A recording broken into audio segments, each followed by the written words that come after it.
Hi, how are you doing? I hope you are well and doing just fine. As we speak, this is our fifth house tour already. So have you watched our first few other house tours? Have you enjoyed exploring beautiful houses with me? If you haven't yet, you might want to check it out after watching this video. Today we are still in the same gated and super secured community of Manila Southwoods, just 30 minutes away from Makati, in a pleasant drive along the wide open South Luzon Expressway. And I have spotted this corner bungalow house and lot that is, how should I say this? I think the best word is payak. It is very simple in the most convenient and efficient way for house hunters whose requirements are: one, uncomplicated floor layout; second, accessible for seniors and PWDs; third, should be kid-friendly; and fourth, easier and less expensive to maintain. I am Orl of the Jesus, and I can't wait to explore and experience beautiful houses with you. Let's get started.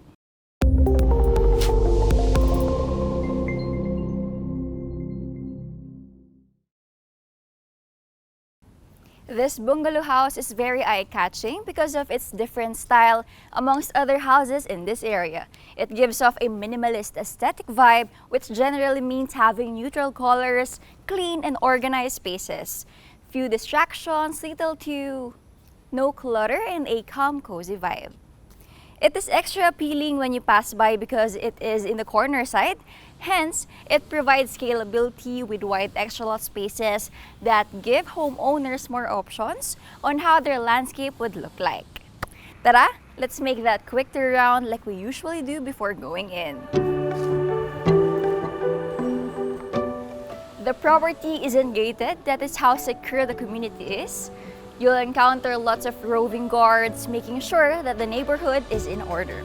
So here, the carport can fit in 2 cars comfortably, and an additional one if you have visitor right here. Let me lead you on this side first.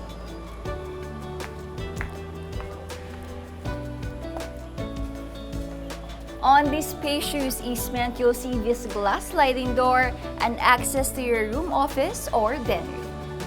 Next through is for the driver's quarters. They have their own toilet and bath. And we will have to pass through the service gate going to the utility and service area. This door is your access to the main kitchen, and you have your heavy-duty outdoor sink for the laundry, and you have your own tank right here. On this side is another gated area.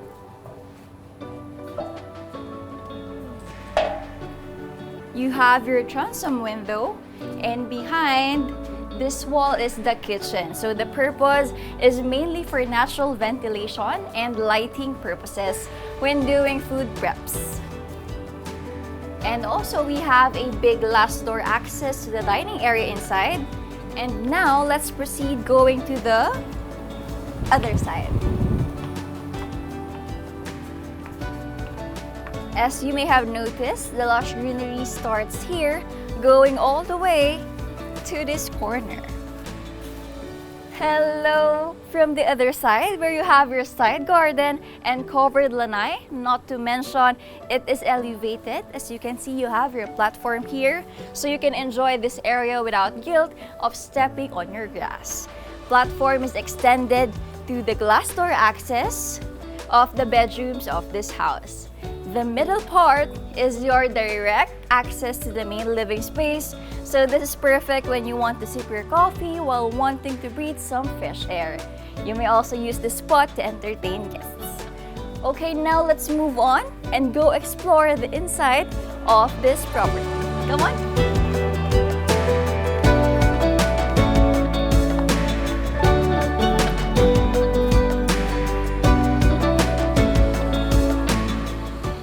Is elevated and covered, so it does give a conducive spot for waiting, given that there are side benches and tables on both sides. One thing about this property, even though it is just a bungalow, it still features high ceiling. Notice the height of this solid narrow door compared to a person, mataas talaga siya. Pero our door doesn't go all the way up there. I just use it to give you visual presentation. Ang ganda rin that they put front door side lights. Another thing about our door is that it has installed smart lock system for enhanced security purposes and convenience. So now, let's go in.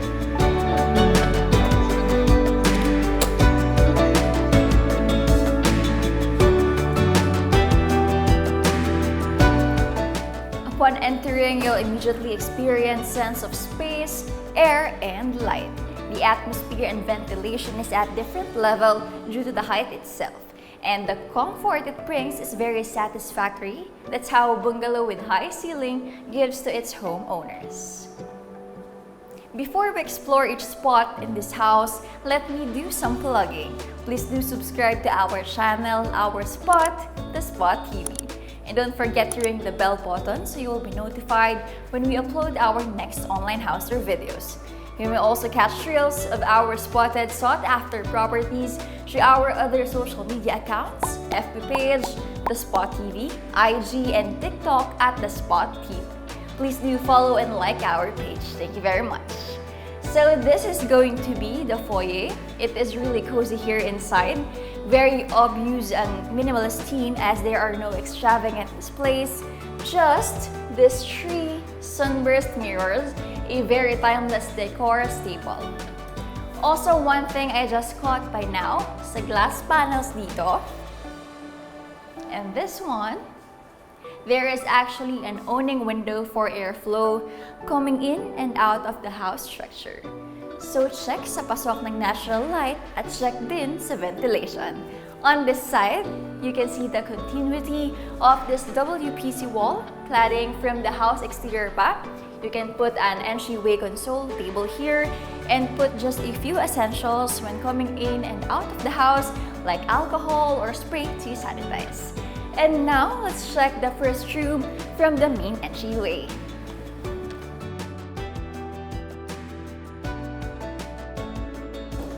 So as you can see, this is staged as an office room because of this table and chair plus cabinet for files. But this can be transformed into a bedroom if the future owner likes it to be one.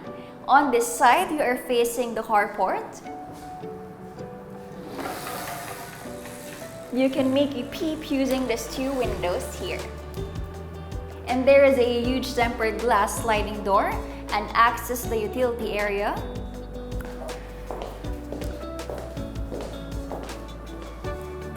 The provision for multimedia wall is going to be here since we have attached TV rack on this side. Before we leave, let's take note of that ceiling fan that will keep this room to stay cool even after using that split-type aircon. In that way, it does help saving money and energy on cooling costs in climate like ours. Speaking of ceiling fan,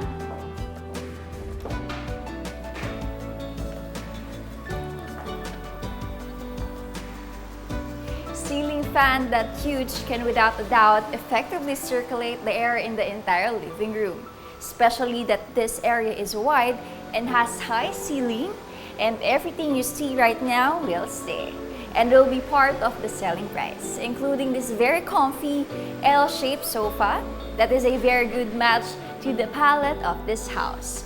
We have a center table here and 2 single couches, a lamp over here, and provision for wall-mounted TV with console table.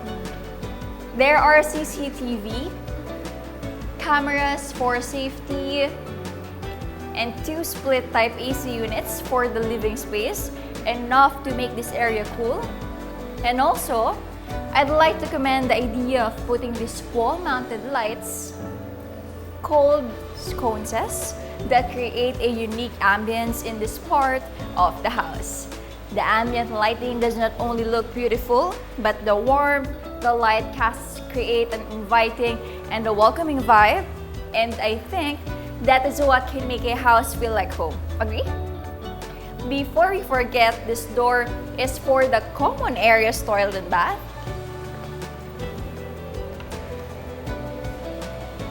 Which is just next to the door of the room office.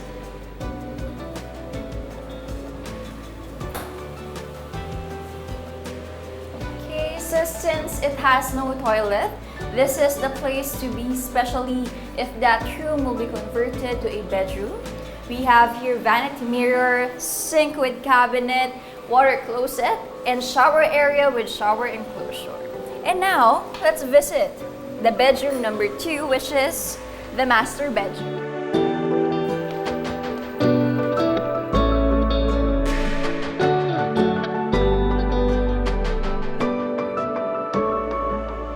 The first thing I notice is the side of the room, which has the access to the covered lanai outside. Basically, the side is made of a large glass door and a window up there. So you know what that means, more natural light coming in, really energy and cost efficient. You also have glass on this side that has a view of the porch of the entryway. You might want to keep your curtains down here though. You already have furnitures available in this room.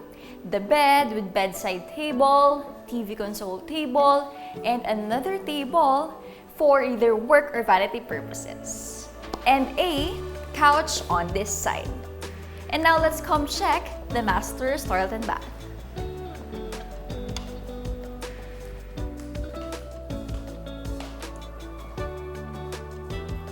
Integrated ng walk-in closet sa toilet and bath. As you walk by, we have here modular cabinets made of marine plywood para safe mabasa nang hindi nasisira.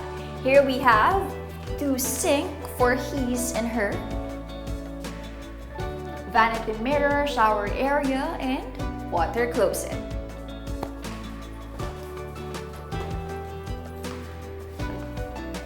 Before we move to the next, allow me to pinpoint again. We have AC unit, may ceiling fan pa rin, and wall sconces that gives an amount of light without needing to light up the entire room. Having light only on the upper portion of this room sets the mood, helps create calm and warm settings.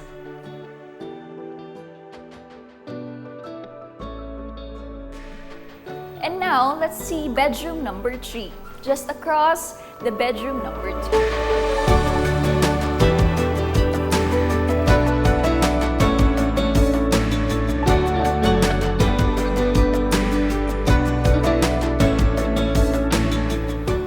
I can say that everything you need in a room is already here. Just bring along your personal stuff and you are good to go. But of course, we have to undergo the formal signing and other stuff before anything else. Just give our team a call and we will be happy to assist you. There's a queen-sized bed, 2 bedside tables, cabinet which has ample space for rarely used stuff above it, work/study/vanity table here. Multimedia wall beside it, your AC unit, and of course, you have your very own access to the covered lanai. This room has its ensuite toilet and bath. Let's see how it looks like.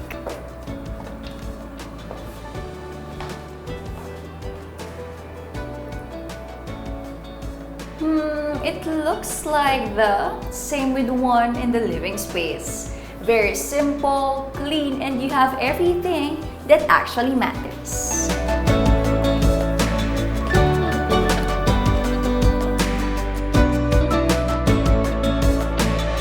And we are back in the living area. Before we proceed to the kitchen and dining, let's see first the covered lanai.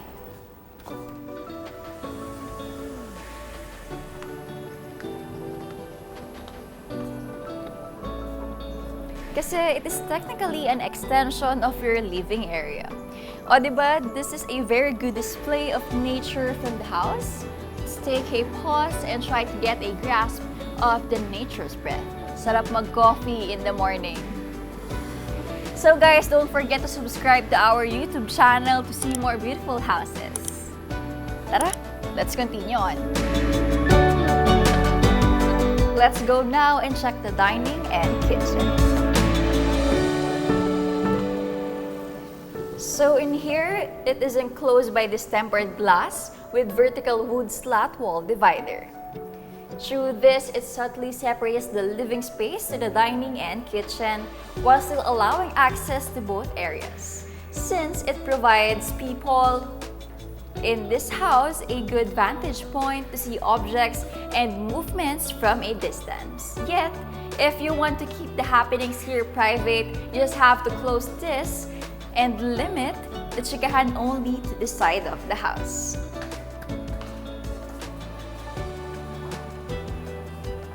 Well, what can we say? Dining area is one of the best places to catch up with family members and friends while taking in some good food.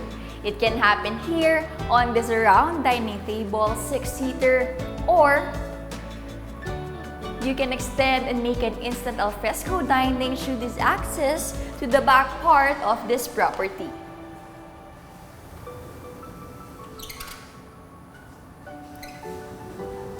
Speaking of good food, food prep happens over here in the kitchen area. First, we have this freestanding kitchen island that offer additional storage and food preparation space.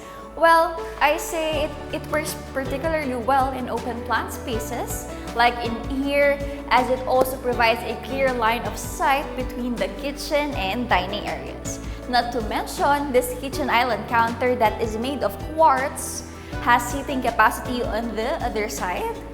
Hence, it also offers a place where people can gather for socials.